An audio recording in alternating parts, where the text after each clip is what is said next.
Magandang araw kaibigan. Welcome ulit sa Pinoy Recaps. Ang pelikulang pag-uusapan natin ay ang action thriller movie na Wrath of Man na ipinalabas noong 2021. Si Mason ay isang notorious na leader ng grupo ng mga kriminal. Isang araw habang kasama ni Mason ang kanyang anak na si Dougie, pinakiusapan siya ng kanyang right hand na si Mike na gawin ang isang maliit na bagay tungkol sa susunod nilang trabaho, ang mang-hold up ng armored truck. Nadisgrasya kasi ang isang tauhan niya kaya kulang umano sila ng isang lookout. Ayaw sanang pumayag ng leader dahil kasama nito ang anak pero dahil malapit lang naman siya sa location, pumayag na rin si Mason. Para hindi siya mahalata ng binata, nagkunwari muna siyang bibili ng pagkain at iniwan sa sasakyan ang anak. Lingid sa kaalaman ng gang lord, iyon na pala ang huling kita niya sa solong anak. Dahil pagkatapos niyang masabi ang impormasyong kailangan ni Mike, may nag-aabang na palang mga holdapper sa armored truck na nakapwesto malapit sa kanyang panarkinggan ng sasakyan. Pinapalabas ng isang holdapper si Dougie, takot na takot ang binata at tinatawagan si Mason pero hindi ito sumasagot. Dahil ng mga sandaling iyon kausap pa rin ng ama niya si Mike. Nanlaban ang dalawang security guard ng armored truck kaya binaril ito ng holdapper. Nang makita ng holdapper na tumingin sa kanya ang binatang nakadapa, pinagbabaril din ito. Habang pabalik na si Mason sa sasakyan, nagtataka siya bakit nakadapa na sa kalsada ang kanyang anak. Mabilis siyang tumakbo sa kinaroroonan ni Dougie pero nakita niyang pinagbabaril ito ng isang lalaki. Nakita siya nitong papalapit kaya siya naman ang niretrat ng holdapper. Nagising si Mason sa loob ng hospital. Sinabihan siya ng doktor na maswerte umano siya dahil sa 6 na balang tumama sa kanya himala siyang nakaligtas.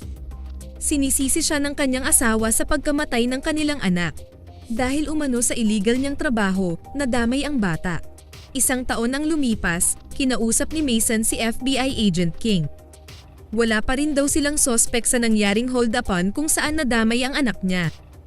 Alam ng agent na hahabulin ng gang lord ang pumatay sa anak nito. Kaya binigyan niya ito ng listahan na posibleng may kinalaman sa krimen. Pero binalaan ni Agent King si Mason na sundin lang ang nasa listahan at magbulag-bulagan umano ito sa mga gagawin niya. Sinimulan agad ng grupo ni Mason ang paghahanap sa mga taong responsable sa nangyaring hold-upan. Marami na rin silang naitamba pero wala pa rin silang nakuhang impormasyon. Gusto nang sumurrender ng mga tauhan niya pero hindi pa rin siya titigil hanggat hindi maipaghiganti ang anak. Ilang grupo pa ang binangga nila Mason pero wala pa rin silang makuhang sospek. Lahat ng tinamba nila ay walang kinalaman sa nangyaring hold-upan. Ramdam ni Mike ang frustration ng kanilang amo. Dahil kahit sila ay frustrated na din na wala pa rin silang nakuhang sospek sa kabila ng mga tinamba nilang mga grupo. Posible umanong inside job ang nangyaring hold-upan. Nakakabahala na rin daw ang ginawa nilang paghahanap ng hustisya para kay Dougie. Baka raw sila naman ang mabalikan ng kanilang mga binangga. Kaya pinayuhan muna niya ang amo na magpahinga na muna at magpalamig. Alam ng gang lord na tama naman ang right hand niya. Susundin daw nito ang payo ni Mike na umuwi muna siya ng London para makapag-isip at makahinga. Pero lingid sa kaalaman ni Mike at mga tauhan niya, naghahanda pala siya para pasukin ang mismong Fortico Security bilang isa sa mga security guards. Binigay ng secretary niya ang mga impormasyong kailanganin sa mga papeles. At mag-a-apply siya sa Fortico sa pangalang Patrick Hills. Dahil maganda ang fake records na ginamit ni Mason, natanggap agad siya sa Fortico. Dito niya nakilala si Bullet, ang company trainer at senior guard. Binigyan siya nito ng codename na H, dumaan muna siya sa driving at physical test. Pagdating niya sa shooting, sadya niyang hindi ginalingan. Unang araw sa trabaho, pinakilala siya ni Bullet sa kanyang mga kasama. Magiging partner niya si Dave at inisyuhan siya ng baril. Itinuro sa kanya kung ano ang usual routine nila bilang guards at sino-sino ang mga kliyente ng kumpanya. Habang nasa biyahe sila, kwento ni Dave ang nangyaring hold-upan noong nakaraang taon. Na napatay ang 2 nilang guards at nadamay ang isang civilian. Sa isip ni Mason, kung alam lang ng mga ito kung sino ang civilian na yun. Dagdag pa ng kasama na napakadelikado raw umano ng trabaho nila. Nang mag-off na sila kinagabihan, inaya siya ni Bullet na mag-beer at kunting laro ng billiard dahil tradisyon daw ito sa mga bagong pasok. Pumayag naman si Mason pero pinalabas niya muna ang mga ito para sekreto niyang makuhanan ng picture ang mga ID ng kasamahan at pinadala sa secretary para malaman niya ang mga background nito. Ilang araw ang lumipas, nasa normal routine sila Mason, Dave at Bullet nang harangin ng mga holdapper. Maliit lang ang pick-up na ito kaya si Bullet lang ang pumasok. Pero hino-stage na pala ang kasama. Takot na takot si Dave pero pina-relax lang siya ni Mason. Gusto nitong umalis na at iwan si Bullet dahil yun umano ang protocol pero hindi pumayag ang gang lord. Ililigtas umano nito ang kasama. Sinunod nila ang utos ng mga holdapper. Pero nang makakita ng pagkakataon si Mason, pinagbabaril niya ang mga ito. Gulat na gulat si Dave at Bullet sa ginawa ng lalaki. Ang gusto kasi ng mga ito hayaan na lang makuha ang pera para sa kaligtasan nila pero hindi duwag ang gang lord. Isa-isang tiningnan ni Mason ang mukha ng mga holdapper pero hindi niya nakita ang taong bumaril sa anak niya. Pagbalik nila sa opisina, inimbestigahan agad ng FBI ang nangyari. Pinagtanggol siya ng manager niya sa ginawa nito. Pero may duda ang mga agent sa totoong pagkatao niya. Dahil puro ulo daw ang tama ng mga binaril niya pero sa training. Halos hindi raw ito pumasa. Sagot lang ng gang lord na naging focus lang siya at inisip ang kaligtasan nilang mga guard. Pinakita ng FBI sa kanya ang hold-up ang nangyari noong nakaraang taon baka daw iisang grupo lang ang mga ito. Pero isa lang ang tinitigan ni Mason, ang lalaking bumaril kay Dougie. Kinausap siya ng manager na ililipat muna siya sa opisina para maiwasan daw umano niya ang trauma sa nangyari. Ayaw sana niyang pumayag. Buti na lang lumapit ang may-ari ng kumpanya at binati siya sa kabayanihang ginawa. Pinauwi na siya nito para makapagpahinga. Pag-alis niya, sinabihan ng may-ari ang manager na e-promote si Mason. Dapat magpasalamat daw sila dito dahil pinagtanggol nito ang negosyo nila. Kung nasa kanila na raw sana ito last year, hindi na sana nangyari ang naturang hold-upan. Nireport ng dalawang agent kay FBI King ang hinala nila tungkol kay Mason. Na ito umano ang gang lord na matagal nang hinahanap ng FBI at ang pagkasangkot ng anak nito sa hold-upan. Pero sabi ng amo nilang magbulag-bulagan lang sila tungkol sa gang lord total mabuti naman ang ginawa nito bilang isang security guard. Pagpasok ni Mason kinabukasan, binati siya ng mga kasamahan. Masaya ang mga ito sa ginawa niyang kabayanihan. Nang sumunod na araw, isa na namang pagtatangka sa truck nila ang nangyari.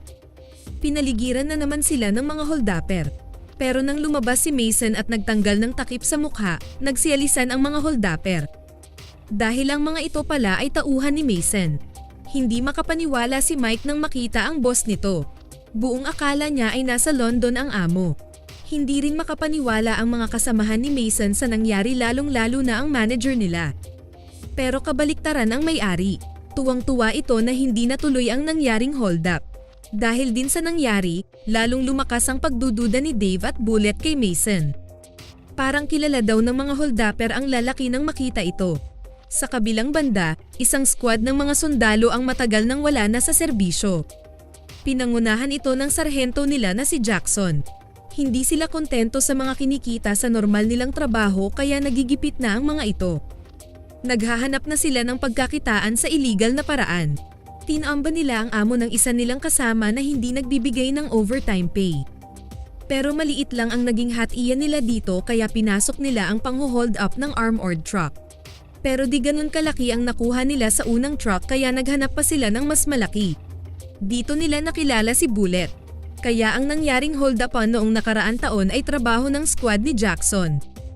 Dahilan bakit walang nakitang sospek ang grupo ni Mason nang galugarin nila ang mga kabaro sa kriminalidad dahil walang pang nakakilala sa squad ni Jackson. At ang tauhang bumaril sa anak ni Mason ay ang pasaway na si John, may saltik ang lalaki kaya mahirap itong pagkatiwalaan. Matapos ang isang taon, nagplano ulit ang squad na tirahin ang Fortico, sa tulong na naman ni Bullet. At sa pagkakataong ito, hindi lang armored truck ang titirahin ng squad kundi ang buong depo ng security company. Itatapat nila ang planong hold-upan sa Black Friday kung saan mas malaking pera ang kukolektahin ng mga armored truck sa mga kliyente. Umaga ng Black Friday, dito na sinabi ni Bullet kay Mason ang mangyayari ng araw na iyon. Na sila ding grupo ang tumira last year na kinasawi ng 2 guards at nadamay ang anak niya. At sinabi na ng lalaki ang buong plano. Kailangan lang daw nilang sumunod sa mga sasabihin ng squad para mabuhay. At kung sakaling hindi raw siya papayag sa plano ng grupo, papatayin siya ng mga ito. Ang hindi alam ni Bullet ay ito na iyong matagal na inaantay ni Mason. Ang makita ang taong bumaril sa anak niya. Ilang oras ang lumipas, sinakay na nila Bullet sa likod ng armored truck ang tropa ni Jackson. At dito nakapasok ang mga holdapper sa depo ng walang kahirap-hirap. Tinutukan ng baril lahat ng guards at gaya ng sa plano, ginawang hostage ng mga ito si Bullet. Ngunit pagdating nila sa main gate, imbes na buksan ng guard ang malaking gate, hinampas nito ang alarm. Nagulat ang mga gwardya sa may armory. Dito na nagkapalitan ng putok. Dahil naka-bullet plates ang mga holdapper, nahirapan ang mga gwardya hanggang maubos na sila ng tropa. Sinira nila ang gate ng safe at nang mag-umpisa na silang maglagay ng pera sa bag, dito na kumilos si Mason. Una niyang niligpit ang sundalong malapit sa kanya. Binaril niya ito sa paa at sinakal. Sa kanito pinakawalan si Dave at ang manager nila. Habang paparating pa ang mga pulis at SWAT team, nakipaglaban din ang ibang guards. Ngunit nang makita ni Bullet na kailangan na niyang tumulong sa squad ni Jackson, pumunta siya sa mga kasamahan at nanghingi ng baril. Inabutan siya ng kasama. Saka ito walang awang binaril ang dalawang kasama sa likod ng ulo. Pasakay na sa armored truck ang natirang mga holdapper ng pagbabarilin ito ni Mason. Pero napatigil siya nang biglang sumulpot si Bullet sa may likuran niya. Niretreat siya nito. Akala nito patay na siya kaya umalis na ang lalaki. Nang mapansin ni Bullet na si Dave na lang ang natira, tinawag niya ito para lumabas. Nagdalawang isip itong sumilip muna sa kalumabas pero sinalubong siya ng bala ni Bullet. Pinasok nito ang huling bag ng pera sa armored truck saka na sila umalis. Tatlo na lang silang natira, si Bullet, Jackson at Jan. Sinundan sila ng patrol cars pero planado na nila paano sila makatakas dito. Pagpasok nila sa basement ng isang building, inactivate nila ang mga bollards nito at sinarado ang pinto. Akala ng mga pulis ay natrap na ang mga holdapper sa basement pero may sekreto pala itong lagusan. Nilaipat nila sa isang trolley ang pera at dinala sa elevator. Nagpaiwan si Jan para alalayan umano si Jackson dahil may tama ito. Pero dahil sakim si Jan gusto nitong suluhin ang pera. Pinatay ng lalaki ang boss niyang si Jackson. Nagdududa man si Bullet sa kasama pero sumabay na lang siya dito. Nagmamadali silang ilipat ang pera sa dalawang ATV at binaybay ang hindi pa tapos na tunnel. Pagdating nila sa bungad ng tunnel, ipinasok ni Bullet sa naka-standby na sasakyan ang ilang bag ng pera habang binubuksan naman ni Jan ang gate. Pareho silang may balak patayin ang isa't isa pero mas mabilis ang kaswapangan ni Jan. Naunahan nito si Bullet. Habang nakalabas na si Jan sa highway, saka palang nakapasok sa basement ang mga pulis. Dito na nila nalaman na marami palang lagusan ang naturang basement. Ilang oras ang lumipas, nakaligo na si Jan at umiinom ng alak. Nakarinig siya ng nagri-ring na cellphone. Dinukot niya ang CP sa bulsa pero hindi naman ito nagri-ring. Sinundan niya ang tunog nito na nasa ilalim ng isang bag. Nang hoiin niya ang pera nakita niya ang tumutunog na cellphone. Dito na nagsalita si Mason. Sadya nitong nilagyan ng cellphone ang bag para matrace siya ng gang lord. Nagulat si Jan kaya tinanong niya ito kung dahil ba sa pera kaya sinundan siya nito. Sagot ni Mason na hindi niya kailangan ng pera. Binato niya sa dating sundalo ang autopsy report ni Dougie para basahin. Biglang nag-flashback ang mukha ng binatang binaril ni Jan. Dito na siya binaril ni Mason sa mga parte ng katawan na tinamaan niya kay Dougie. Ang atay, baga, lapay at ang puso. Nang masigurong patay na si Jan, bumaba na ng elevator si Mason. Sinalubong siya ni Agent King. Tinanong siya nito kung tapos na ba sila. Sagot lang nitong tapos na sila. Saka sumakay ng elevator paakyat ang FBI agent. Paika-ikang sumakay si Mason sa nag-aantay niyang sundo. Sana nagustuhan niyo ang pelikulang ito. Maraming salamat sa inyong panonood. Kita-kits tayo sa susunod na video.